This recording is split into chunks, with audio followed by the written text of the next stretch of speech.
Talk to me, Miss Rochelle Wilson. What are you most excited about in terms of this topic today? I am excited to talk about talking because that's what we're going to talk about, right? Yeah, in About, large part. yep, speaking to the right people, finding your audience, understanding what engagement is, Hmm. and really understanding how all of this ties in a digital sense right now, and how you can be moving that needle forward in your business with making these contacts and finding these right people, without having the ability to go out and physically search for them as much. And just, Yes. these are tactics that worked before, they will work in the future, they're going to get better. So if you Hmm. can get good at it now, it's just going to be a lot easier for you. Yes. Yes. I concur 100%. And it's interesting, right? You mentioned that, right, in terms of tactics. Hmm. Because when you're first starting out in business, I mean, let's just be real. When you're first starting out, you're beta testing.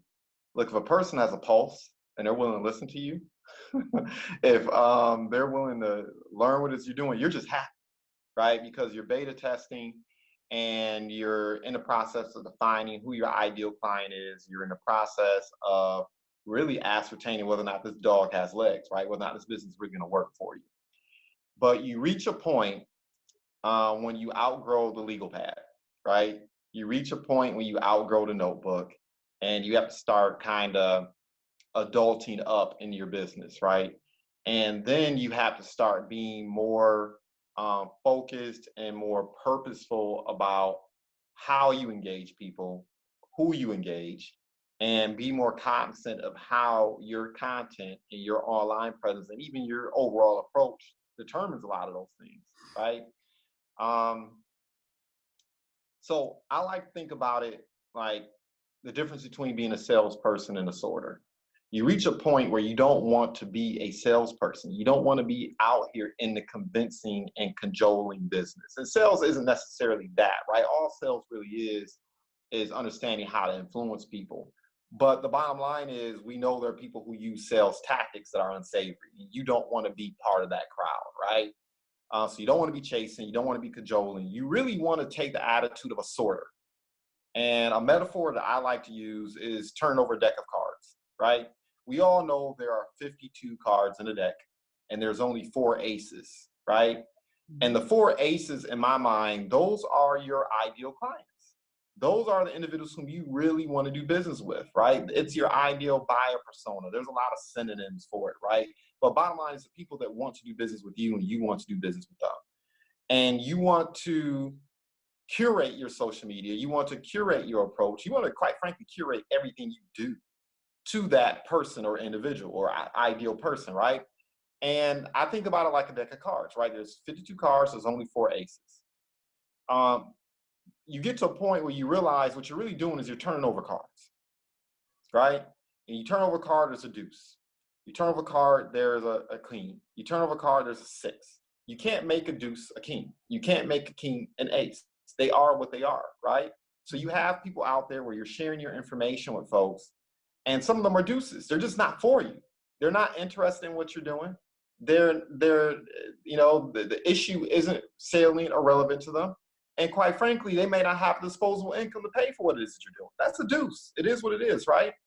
You're going to have some individuals out there that um, they have the disposable income, but perhaps they need to be educated a little bit, and that's okay, right? We know that it's the same in real life using, well, I said real life, same offline, because people think social media is real. Like they think that's where they live. No, that's not where you live, people. Right. It's not the Matrix, okay? So, any respect, getting back to it. So offline, you're sending mailers, you're knocking on doors, you're cold calling, you're going to social events. It's the same thing online. You typically have to touch people 6, 7 times. They have to see or hear from you or engage you, somehow interact with your brand or you personally a handful of times before they say, I like you, I know you, I trust you, this resonates with you, right? So you have individuals who are like that, who are out there. Um, And once again, they may have disposable income, but they're just not quite sure. You know, they just need to be educated about what the value prop is. And then you have those individuals out there that are looking for you, or if they're not looking for you, when they see you, they realize they need you Mhm. and they have disposable income, right? And when you think about your social media or your online presence in general, right? You want to make sure that your content is geared towards that ace. That's your ace, right? And that I feel is one of the biggest hiccups or hurdles that individuals have to overcome when they start looking at their social media presence and what they're putting out there, the way they're showing up, the type of conversations they're having, the type of content they're sharing, even your profile, right? You know, so we look at it from the standpoint of sorting, right? From being a professional sorter, which is what you want to be. One thing that I pay close attention to, and of course, you know, I spend the majority of my time on LinkedIn. I do a little bit of this on Facebook, but primarily LinkedIn, is I'm looking at your profile. I'm looking at your summary. If I'm looking at your summary and I can't tell how you can help me, that's a problem, right? If I have to kind of figure it out and try to make conjecture and utilize my 20 years of experience to ascertain how you're actually helping people, that's a problem, right? You're not showing up in a way that's going to attract that A person. So in your profile, in your summary, yeah, it's great to tell your life story, but also talk a little bit about these are the problems I solve. This is how I can help you out. This is the value prop that I bring to the table. That's important. That's a big deal. That signals to those aces out there that you can help them, right? Something else that I reflect on, and I'm looking at my notes here, is I'm thinking about some of the business owners I've had conversations with. And one person I'm thinking of in particular, you know, she's a professional writer. That's what she wants to be, right? So she's been doing creative writing for a long time, but now she's making the transition. She wants to do more technical writing. So she wants to do copy editing for websites and for brochures and help people with their vision statements and help people with their training content. That's great. That's fantastic, right? Well, if I'm visiting your profile, number one, you should say that. I help you create copy that works, that sells, that helps you generate more clients, helps you acquire more recruits, whatever the purpose may be, right? That creates training content that's effective and useful, right? I mean, you get the point. But also, what I'm looking for is, look, do you have recommendations from individuals whom you've done business with? Do you have individuals who will speak to the fact that you're competent, you're effective at what it is you do? I pay attention to that, right? And that's third party credibility, because you're going to go online and you're going to say what you need to say 9 times out of 10 to put a positive light on yourself. You should do that, right? But that third party credibility is so absolutely important. And even if you haven't worked on large projects yet, even if you haven't done more substantive work in a particular field, still find individuals, if nothing else, who just speak to your credibility as a professional. You know, find individuals. That stuff's important. That, once again, that's signaling, right, to the public, right? Another thing that I pay really close attention to is, do you have projects listed? Even if you're in the ideation stage, even if you're in the I'm just beginning fledgling stage, let people know the stuff that you're working on right now, right? So what if you're writing a book, you're starting up a landscaping company, you're starting up a real estate company, you're starting up a digital marketing company. Have those projects there so people can see, if nothing else, you're gaining experience, you're working on these things, right? Give people an opportunity to get a better idea of what your value proposition is and the things that you're doing right now, right? Because you have individuals online who've done things 20 and 30 years ago, they're not even in practice anymore, right? And someone with a trained eye can see that. So let people know the stuff you're working on right now that's relevant, right? So, you know, another thing that I pay close attention to see whether or not a person content is sorting the way they want it to is, I'll pay close attention to the links that you have in your profile, right? I'm going to go to your website. So in this example, if you're a creative writer but you want to do technical content, I'm going to hit your website. I'm going to find your blog, right? It should be, ideally should be in your profile. And the bottom line is that content needs to align, right? A confused mind does nothing. So if you want to be a technical assistance writer, you want to provide this type of work. Well, when I click that link to your website, when I click that link to your blog, when I click that link to whatever you want me to see, your YouTube work, it should be speaking to that core mission, that value prop that you are articulating and promoting online, right? If you I have multiple side projects, I have multiple interests, right? But I don't promote those things. You have to look long and hard to find it because it's not consistent with my business profile on LinkedIn. So you have individuals who have links to a variety of different sites, a variety of different mediums going on, and it's confusing. So you are a digital marketer here, but you sell cannabis lollipops here. It's going to be confusing. You're doing building and construction here. You're doing landscaping here. You're doing I don't know. You're designing websites there. That's confusing. A confused mind does nothing. I guess that's at the end of the day, right? You want to limit that confusion. You want to make sure that things are synchronized.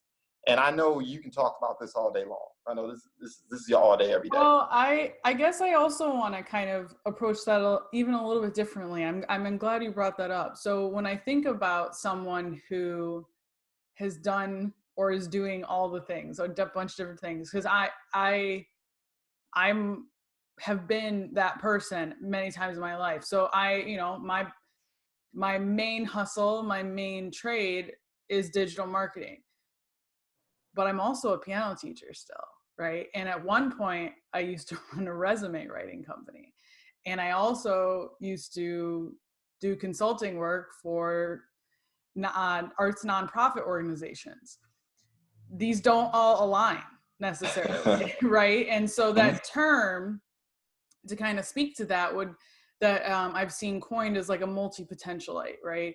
And I think that it is important to understand that our society now makes it easier for you to have these multiple interests, to have these multiple things that you're doing and pursue those. And that's great. But I do agree with what you're saying of you gotta create some sort of umbrella for all of that. You can be doing all the things, that's fine, but also making sure that on each of your platforms or each of your presences online, that maybe the audience you're speaking to on LinkedIn is not the same audience you're speaking to on Instagram. It's not the same audience speaking to on Facebook.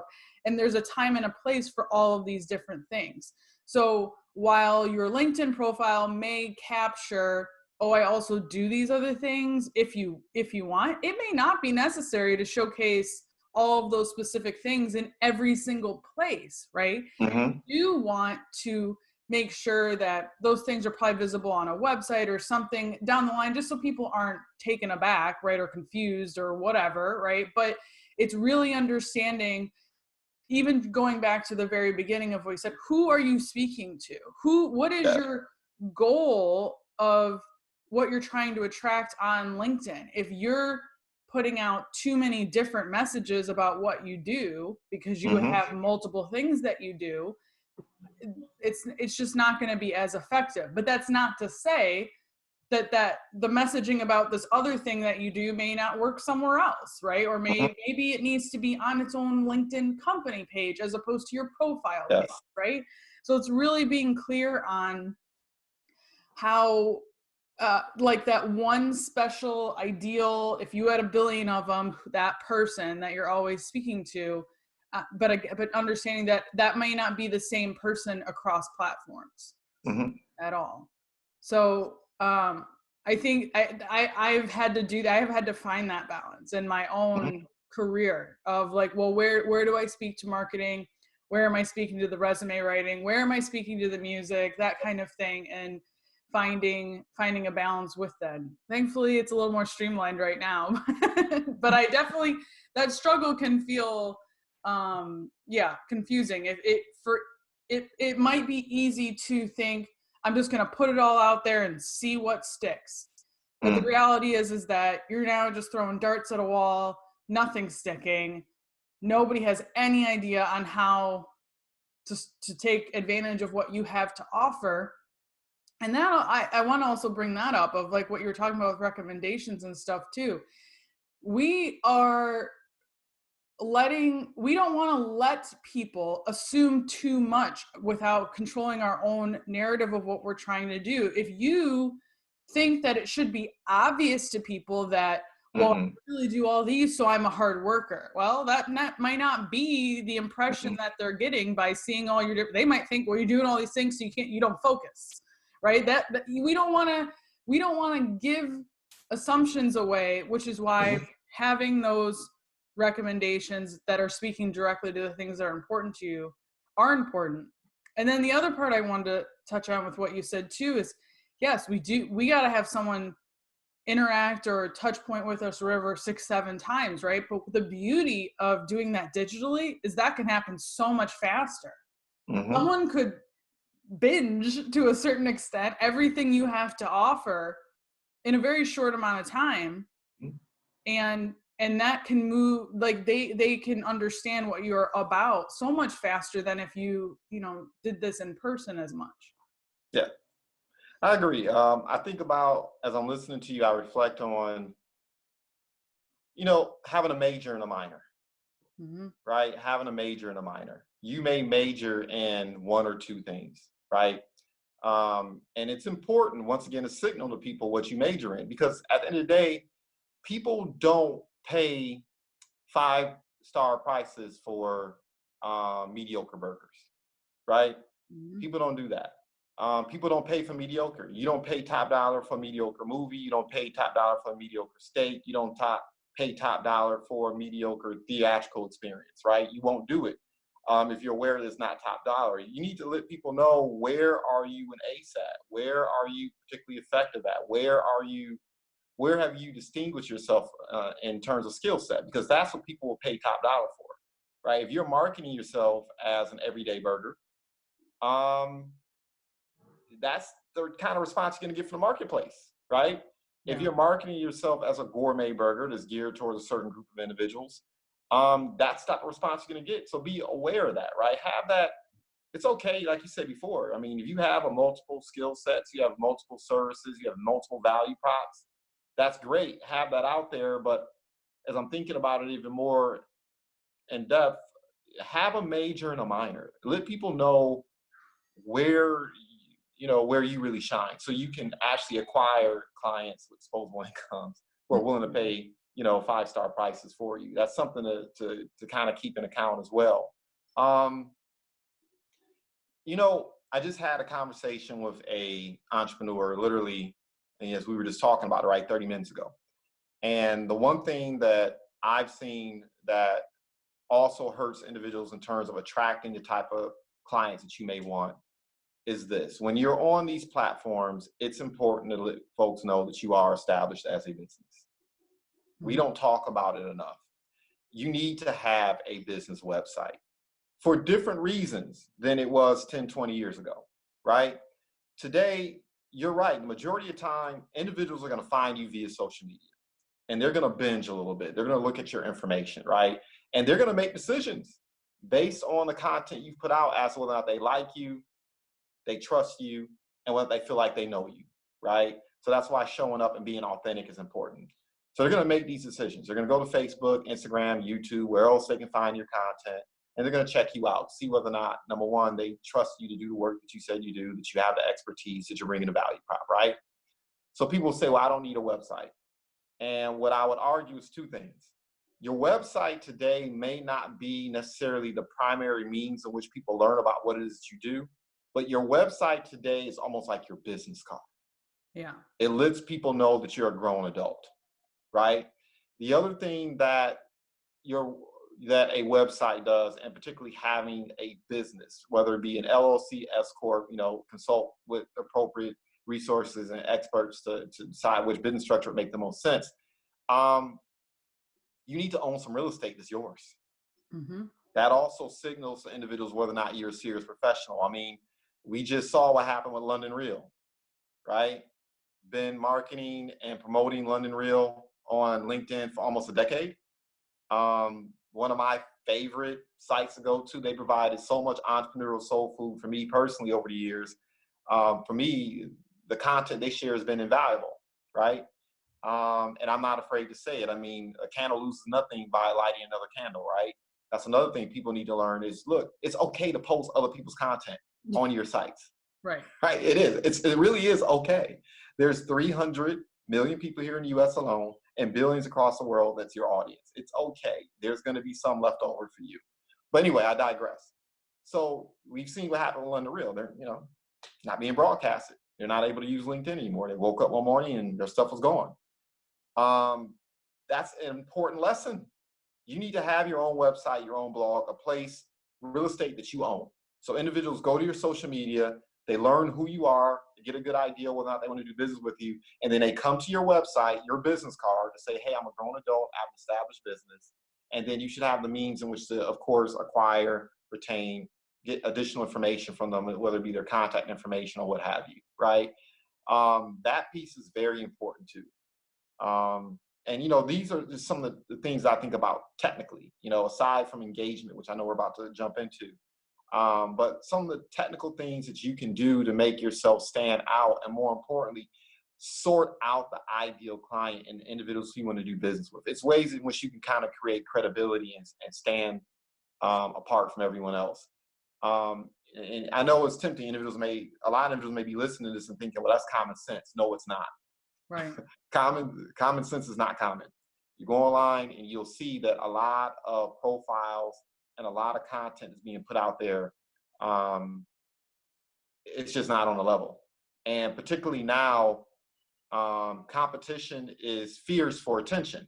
So competition may not be fierce in terms of being effective, but competition is fierce for attention because now everyone is online promoting something, telling their story. And you have to figure out ways to make yourself stand out. Yeah.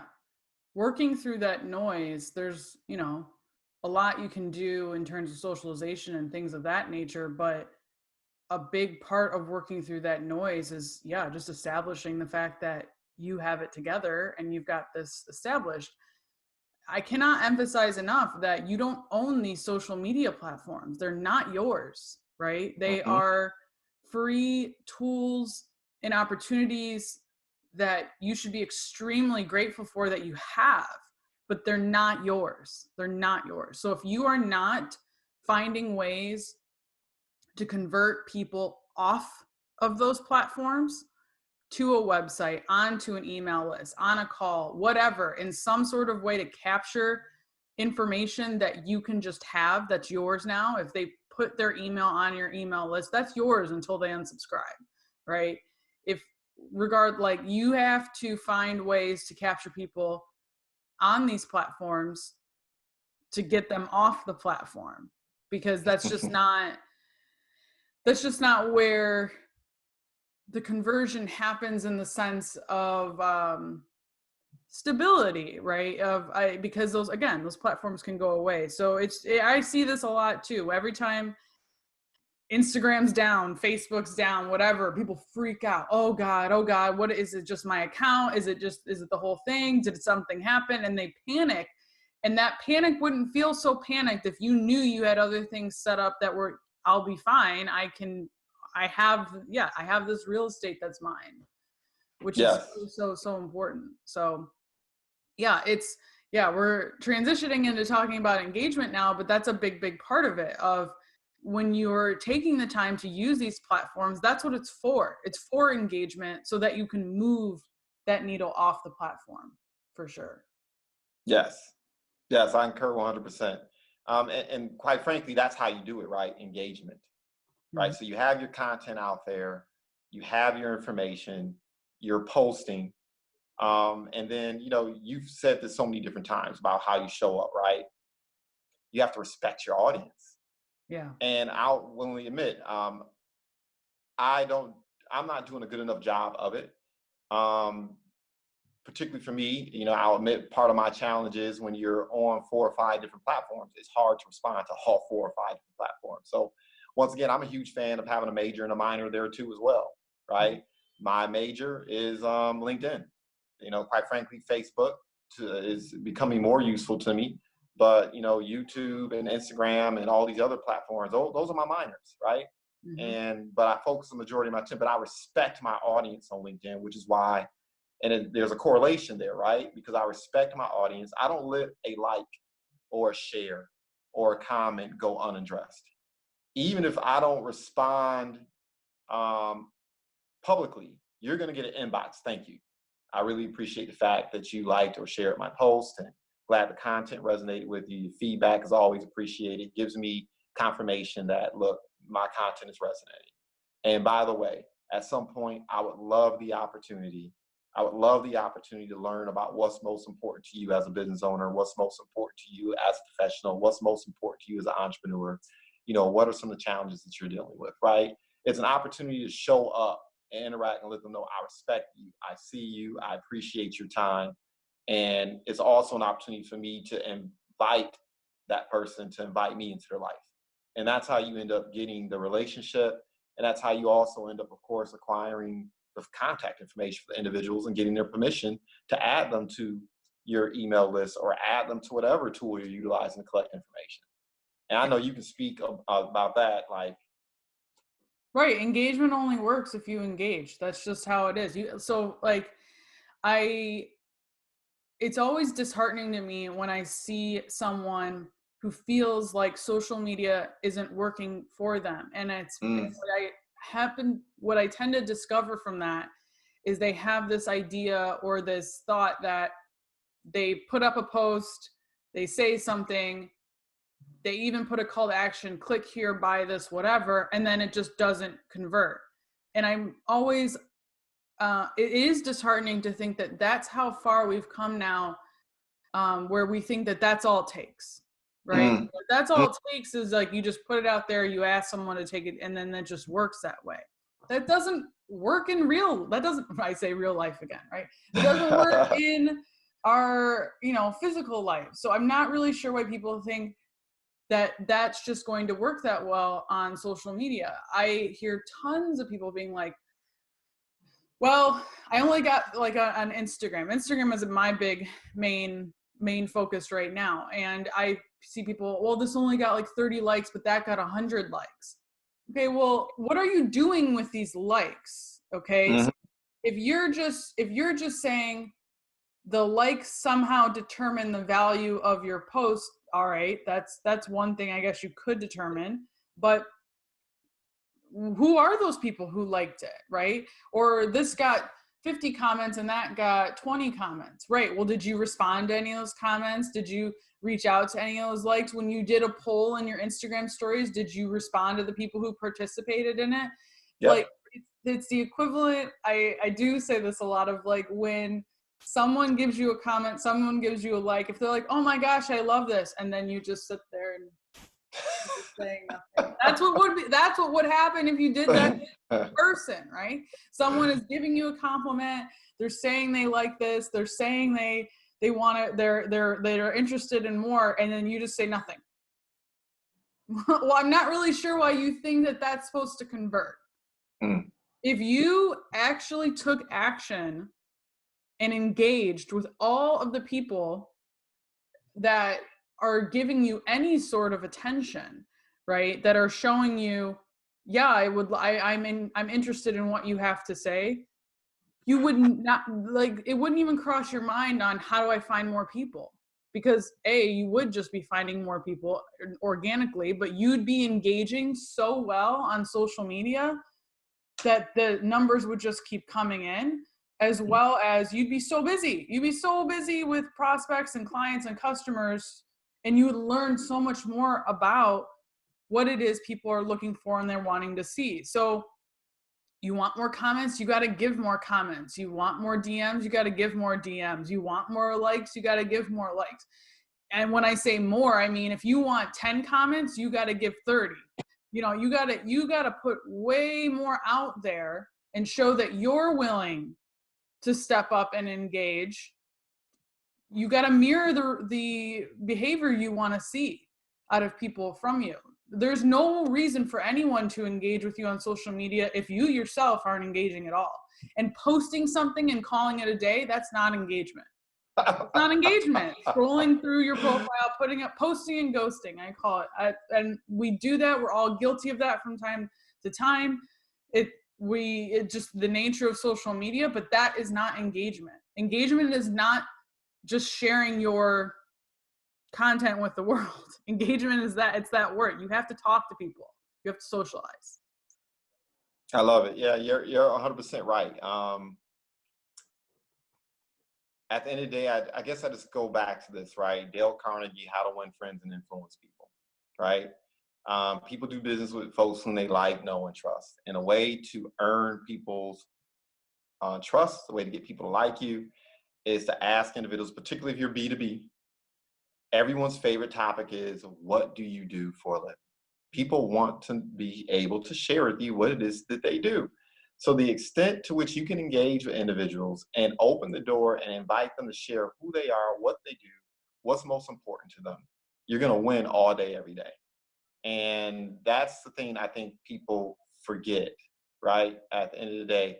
And to an extent, it's not the public's fault, right? You have these YouTube videos and these ads talking about, buy my system, I'm going to get you to 1,000 to 10,000 to 200,000 to 500,000 followers in one day.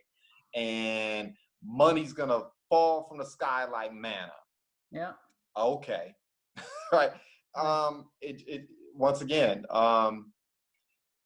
and here's to be real, it's not to say that doesn't work, but we know that if you send out 100 pieces of mail, you're only going to get a 1% response. Mm-hmm. You're only going to get a 1% response. So 1 out of 100 people, if you were to send out 100 mailers across your neighborhood, United States, wherever the case may be, only 1% of individuals are actually going to open your mail that you send out. If you send out 1,000, only 10, right? 10,000, only 100. Well, you can take that approach if you want. You can try to take the shortcut and buy or utilize one of these, short-sighted strategies that don't have anything to do with engagement and brand building, really. It's just you somehow being able to acquire people's contact information and add them to your network. When you post utilizing that strategy, that's what you're getting. You're getting your 1%. Right? That's all you're gonna get. You may get a couple likes, you may get a vanity stats, as I call it. You may collect some vanity stats, but at the end of the day, because it's not real emotional engagement, they're really not, and you haven't developed a relationship, you're not conversing with these individuals, your results are going to be peachable. And, unless you're selling a service or a product that pays you $50K per yes, it's not very effective, right? Unless you can afford, unless you have it in the budget to spend, that's something else we need to understand. If you're going to take that approach, you need to be spending $1,000 to $2,000 a month to make that work. Easy. Right. Just across one platform. You got to be spending that kind of money. And even still, you aren't going to get the results you're looking for. So for the fledgling and for, let's just say the business owners have been around for 5 years and under, that really is not going to be a winning strategy for you. You need to be, as you indicated before, acting like a human being. How about we say that? Yeah, right? Think about what's showing up in your inbox. Think about what's showing up in your messages. It's more of that, right? It's more of junk. It's more of not personalized messages. It's people not paying attention, people not reading through what you have to offer, nothing. So if there's more of that, why would you want to be on that train and be one of those people? Because if it's not converting for you, if those people aren't convincing you, why do you think that tactic's going to convince someone else? It's not. It's not. It's going to be phenomenally more difficult to have any sort of success in that way. It's insanely transparent to you're immediately going to be looked at as spam, bot, whatever. There's more of that than there is people just having normal conversations and being human beings. So and I guess I love to, because I know, just like you said, people are going to think, well, this is common sense. Think about what you're doing now. What are you doing? We use social media so mindlessly that take a day, take today, take the next few days to pay attention to your actual habits on social media. What are you doing? What are you doing? Are you just scrolling through? Are you just deleting spam messages? Are you leaving? Like, think about what you're doing, and what you're going to find is you're probably not doing this at this level. You're not showing up, like we're saying, feels like common sense. Right? But it is work. It's work to do that. It's social. Being social can take energy out of you, whether you're typing it or talking it, whatever. That it is work. It's real work. But man, if you can just be a real human online, think of how far you could go. Yeah. Yeah. People, I'm going to keep beating this like a dead horse, because I just think you have to, right? Mm-hmm. People do business, folks, when they like, know, and trust. You know what they also do? They refer Right. to people whom they like, know, and trust, which Right. is another reason why this piece is so absolutely important. I like to think about it like this. A customer is someone who patronizes you, and you may or may not see them again. So they walk into your barbershop, they walk into your shoe store, they walk into your boutique, they walk into your dealership. They have a relationship with the product, they have a relationship with whatever service, but they don't have a relationship with you. And since there's no emotional attachment, they will go price shopping, and a whole bunch of other factors will come into play in terms of whether or not you ever see them again, right? A client is someone that patronizes you, but you have developed a relationship with them. Mm-hmm. So they return, right? You delivered. You gave them more than what they expected. Your value prop exceeded above beyond what they thought they paid for, right? So you engage them somehow. So not only do they repeatedly visit you, right? Offline or online, but they bring people with them. Yeah. Right. And that's the other reason why engagement is so important. Because you want a situation where the expense to acquire clients goes down. Like, we're having a business conversation, right? That's what we're having right now, a biz development conversation. This is business development. Mm-hmm. And ideally, you want to spend as little money as possible to acquire the greatest return. I think about my time, and I think about my money like soldiers. I'm trying to remember, I think I got this from Darren Hardy, right? I think about my money and my time like soldiers. I want to send my money and I want to send my time out. I want my soldiers to acquire resources, to acquire tools, to acquire relationships, and I want them to come back with more soldiers captured, right? And so if you think about from the standpoint of just your time, yeah, it's more time consuming, but it's more profitable. Right. Right? It increases the likelihood that person is going to do business with you repeatedly, and once again, invite their friends. Look, because of what's transpiring right now with the pandemic, you're going to have to engage more. So I'm glad you mentioned this. You just got to be real, right? People, entrepreneurship is work. That's what it is, right? We work harder, so our rewards are greater, right? And I don't want W-2s who are listening to this to get it twisted, right? If you have a JOB, that's a blessing, that's fantastic. But the bottom line is entrepreneurs enjoy greater rewards because we're willing to work harder, right? We've made up our minds that we want to be paid commensurate with our effort, talent, and skill and work ethic, as opposed to what somebody else determines what we should be compensated, right? Mm-hmm. And so because we're willing to put in more of the work, we're willing to enjoy more of the rewards, right? The fruits, right? And we can go on and on about the benefits of entrepreneurship as opposed to talking about the pain all the time, right? Fit that in another discussion, but there are some real genuine benefits, right? Freedom, flexibility, greater income, et cetera, et cetera, et cetera. But it's going to require work, and particularly now. You don't have time to make excuses saying that you're tired. You don't have time to make excuses saying that you don't know this or you need to learn that, and you don't have time not to have time. Right now, you need to be sprinting. You need to be engaging. You need to be creating content. You need to be responding to every like, every share, everything. You need to be asking questions. You need to be going in right now. because that's what the moment requires. Because once again, when this pandemic ends, trust me, people are going to do business with. They're going to engage the individuals who took the time to engage them, that they have some type of emotional resonance with. That's why this is so absolutely important. You need to sprint right now, Yeah. right? You need to be sprinting. You need to be going hard right now. Because here's the other thing too. While some of the conditions associated with the pandemic, such as the physical distancing, as I like to refer to it, and people, of course, holding up in their homes for obvious and positive reasons, right, to control the spread, it's going to go like this, Right. right? When a quote unquote government opens up, it's not going to open up all at once. Right. It's going to happen gradually over the course of time.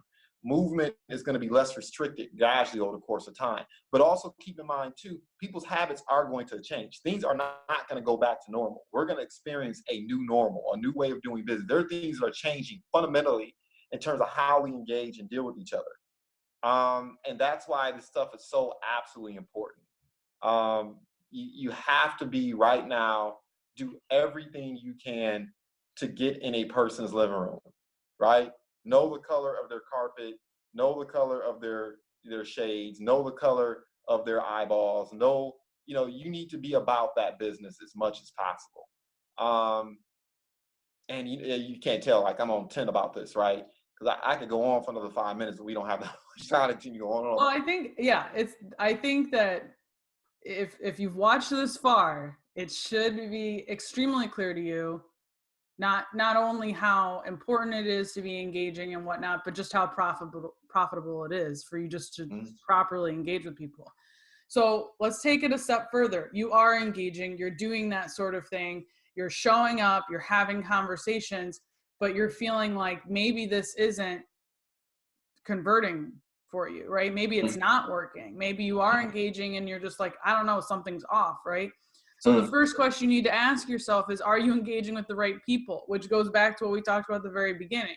If you're engaging with the wrong sort of person, the people who aren't your ideal people, the people who aren't going to be able to spend this money, who aren't going to be able to work with you, and I will say, not to confuse engaging with the wrong people of people who can't take action right now, right? There might be people down, these might be the right people, but they're going to need some time or they need whatever to take action with you. That doesn't necessarily make them the wrong people, but just knowing that you're still building that relationship, building those discussions.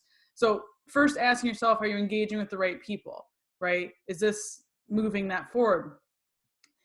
And are you creating content or speaking to things that those people actually want to see? If they're not engaging with what you're putting out there and they are the right people, then you're not putting the right stuff out there.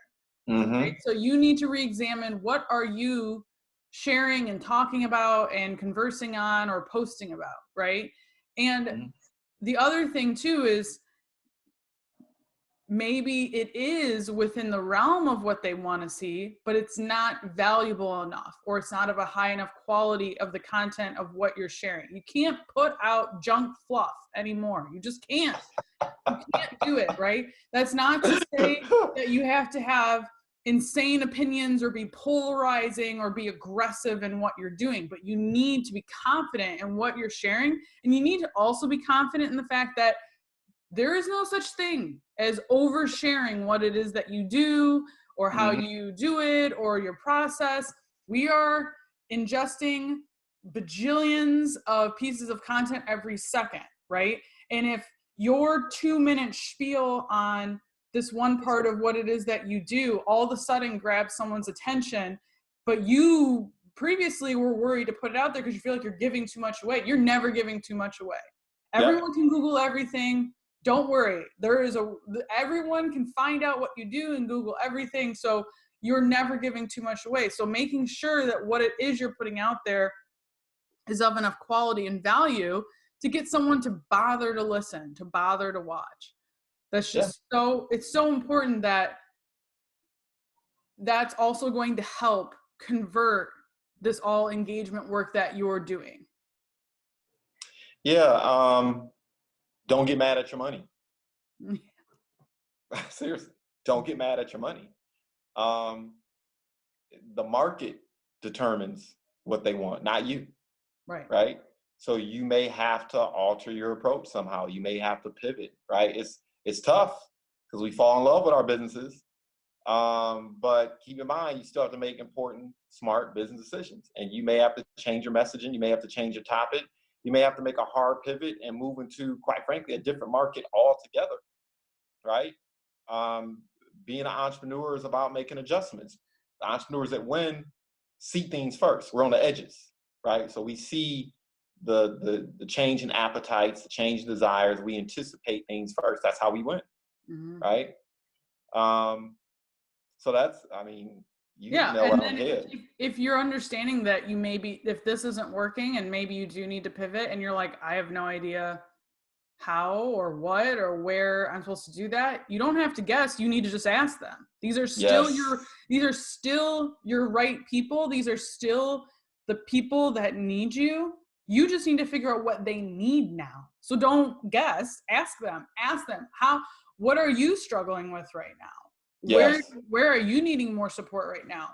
Pivot in the direction they tell you, right? right. You don't need to guess to figure out, oh, this is what people need right now because this is what I'm kind of seeing or whatever. You need to ask your people directly. Yes, I concur 100%.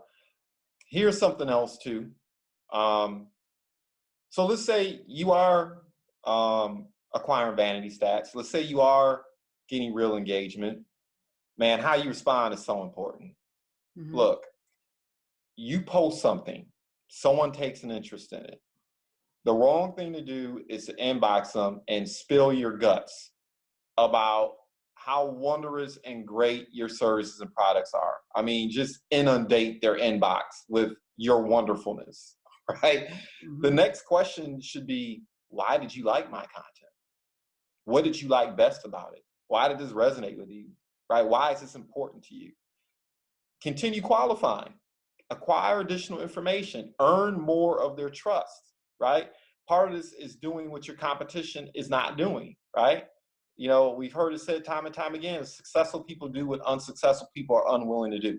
So sometimes a little bit of patience goes a long way to further qualify someone, do a deeper dive, because the information they provide you with will also allow you to create better and improved content, Right. right? Content that resonates even more so. So you don't need to go in and try to close right off the gate when someone responded favorably. Ask additional questions, engage a little bit more, right? That way, look, at the end of the day, not everyone's going to say yes.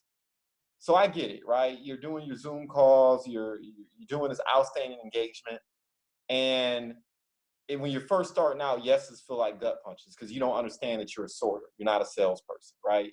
So you're trying to convince and sell anyone. You got your heartstrings tied up in every single interaction and transaction. The reality matters. You should be more like, I'm just being real. Yeah. You should be like a sorter. Your feelings get hurt. Someone says no. No, you have to learn how to eat rejection like Skittles, right? Learn from it. But in any respect, so someone tells you no. Well, if you've taken the time to engage, you've taken time to learn more who they are, but they still say no for whatever the reasons are, that does not stop you from turning around and saying, look, this may not be the right time for you. This may not be what you need at this moment. But who else do you know that Yeah. could benefit? Yeah. Or, by the way, I really appreciated this engagement, this discussion. I have a survey. It's only 1 minute long. Could you please share with me what I could have done better? Could you share with me what what you really are interested in? What your opinion matters to me, Right. right? That's what you're saying indirectly. I firmly believe that most people are good. Now you have some bad actors out there. I just believe they just move around really fast, so we all end up meeting them, right? But most people are good, and most people want to help, right? Particularly if they feel like you're trying to help them and you're coming from the right place. And if you're trying to help people and they feel that genuinely, you'd be surprised how many individuals will say, well, yeah, I know of A, B, and C person. I can share your content with them. I know of ABC person. Here's her name. I can't tell you how many times I receive referrals from asking for them and ask for one referral and I end up getting 10 or 20. Right. And I'm not talking about belly to belly. I'm talking about online where the individuals will literally email me a list of individuals to talk to. And that comes from, once again, engaging and getting people to like, know, and trust you. Yeah. So that piece is important too. Man, I mean, it's so rudimentary, but it's so essential, Yeah. um, particularly given what's going on in this environment. People are skeptical, people are scared, people are stressed. Um, they're looking for belief, something to believe in. They're looking for things that are legitimate. They're looking for, I almost call it like a safety net, right? It's a good feeling when you finally interact with someone who's real. They are the real McCoy. They are exactly as they're the person that's being advertised, right? And the extent to which you can do that, you can transcend that threshold. Oh man, you're gonna win all day, every day. Yeah. So I think, if you've watched this long, if you're here at the end, you're inspired, you're convinced, you understand, go do it right now. Spend the next 10 to 15 minutes, not even necessarily creating content or whatever. Just go socialize. Go actively, mindfully, proactively socialize, right? And go socialize with other people's content. Send a few messages, check on emails, think about what you can do and go do it. Go do some of it and make a note. This doesn't have to be the most time consuming thing that you do all day, right? It doesn't have to be. You need to start creating some good habits with it. So start with 10 minutes, start move it up to 15 minutes, whatever. But go do it right now, right? And let us know in the comments of this as well, wherever you're watching this, of what resonated with you. We talked about one overarching topic of engagement, but we talked about a lot of different things within there. And what resonated with you the most, that sunk in, that clicked for you when you were listening to this? Because we want to make sure we're showing up and producing content in a way that is going to be actionable for you as well. So, Yeah, I love it. all right, another one. Thank you, everyone. Go take that action, go socialize. Let us know how you do.